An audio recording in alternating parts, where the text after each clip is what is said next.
this is complete rubbish. The gentleman in question apologised for being rude. He wasn't rude, he was racist, he was odious, and he was downright bloody dangerous. Hello everyone, welcome back to My Left Eye.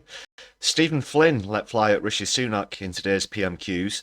Yesterday it was revealed that Tory donor Frank Hester, who gave £10 million to the party, half of which went to Sunak himself, had made racist and threatening slurs against then Labour MP Diane Abbot. In his comments he said she made him want to hate all black women and that she should be shot. That's grotesque enough, but it was only because of internal pressure that Number 10 said the comments were racist. But Sunak, it seems, is happy to keep the money, pretend it's nothing major and try to get people to move on. Despite Sunak's recent claim to be clamping down on extremism, he's allowing racists who donate to the party to get away with it so long as the money keeps flowing in. The response from Labour leader Sir Keir Starmer has been equally pathetic and hypocritical, given how Abbott was treated by right-wing members of the party and has been subjected to racial slurs ever since becoming an MP for Hackney back in 1987. Starmer removed the whip from her in his purge against the left, and she now sits as an independent in the House of Commons. More on that shortly, but first let's see what Stephen Flynn's got to say. We come to the leader of the SNP, Stephen Flynn. Thank you, Mr. Speaker, and I wish to begin by wishing Ramadan Mubarak to Muslims across these aisles. Mr. Speaker, the Conservative Party have accepted a £10 million donation from an individual who has said that one of our parliamentary colleagues in this chamber should be shot. Why is the Prime Minister of the United Kingdom putting money before morals? Prime Minister. Mr. Speaker, as I said, the comments were wrong. The gentleman in question has apologised for them, and that remorse should be accepted. Stephen. It beggars belief how quickly Sunak just wants to sweep this under the rug. This is, of course, something major. He's a major contributor to the Tory party. £10 million is a lot of money, and people deserve an answer to why the money hasn't been returned and why this person, Frank Hester, is still allowed to associate with the party.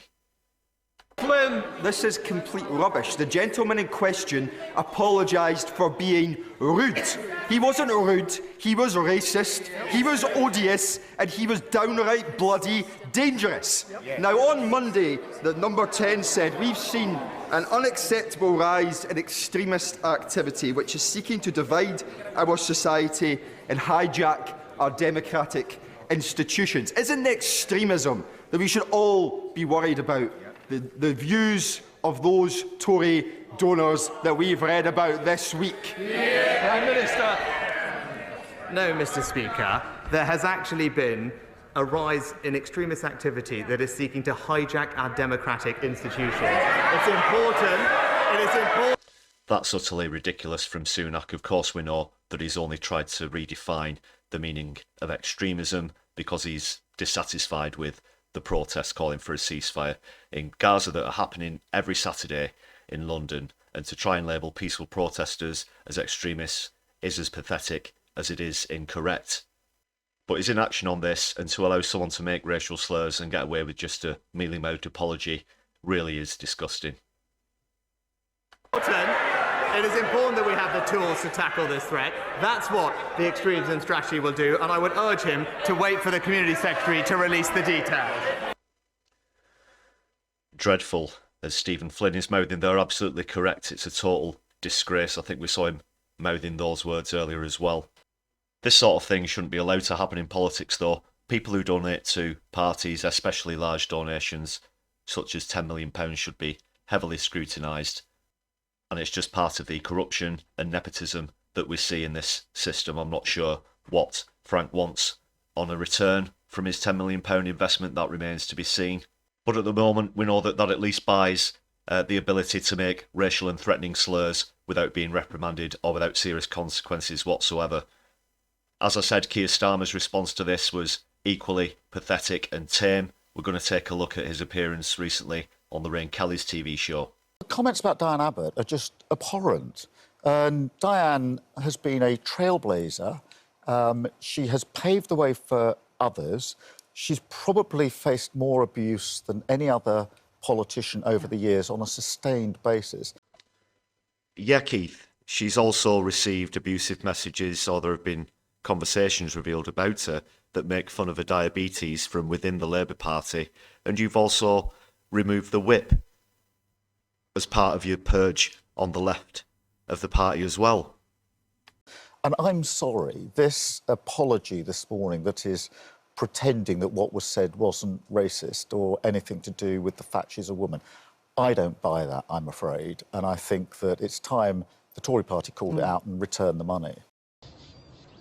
I think I can smell shite. Complete double standards there from Keith, as always. And a lot of other people aren't happy with Keith and the Labour Party at the moment. In fact, here's a clip from someone who recently left the party in quite a dramatic fashion. I've been a Labour supporter my whole life, but never again. This is the worst this party has ever been, and the Labour Party deserves to die. Keir Starmer is probably the worst leader I've ever come across. He's no spine, no moral compass. I'm actually embarrassed to be associated with a Labour Party. There's my Labour Party card. I've been a lifelong member. This is what I think of the Labour Party now. They deserve to go up in flames. The whole party deserves to die. It's time for an overhaul, and I think I'll be supporting the independent candidate standing for Parliament. There you go.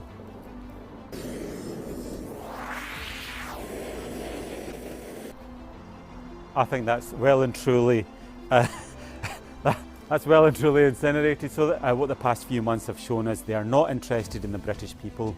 They are too interested in taking donations from foreign governments to line their own pockets. I would encourage as many independent MPs to stand as possible, and for the general public we should be voting in those independent MPs, and we need an overhaul of the entire political system. We need one new political system that benefits the people of Britain. So there you have it. Let us know your thoughts about Sunak and Starmer's reaction to those racist slurs made by the Tory party donor towards Diane Abbot. I certainly think there's not enough being done by the government or the opposition, who of course Diane Abbot formerly belonged to as a party member. Let us know your thoughts in the comments. Thanks so much for watching. Please hit the subscribe and thumbs up buttons to help us out on the algorithm. We've also now got the membership program open with some great perks for you to enjoy, starting from just 99p. Hit the join button or follow the links in the channel description. If you'd like to make a one-off contribution, then please hit super thanks on the video or follow the link to our Buy Me a Coffee page, where you can help to show solidarity and support the channel for just the price of a tasty hot beverage. All contributions are greatly appreciated. Thanks again everyone. My Left Eye, be seeing you soon.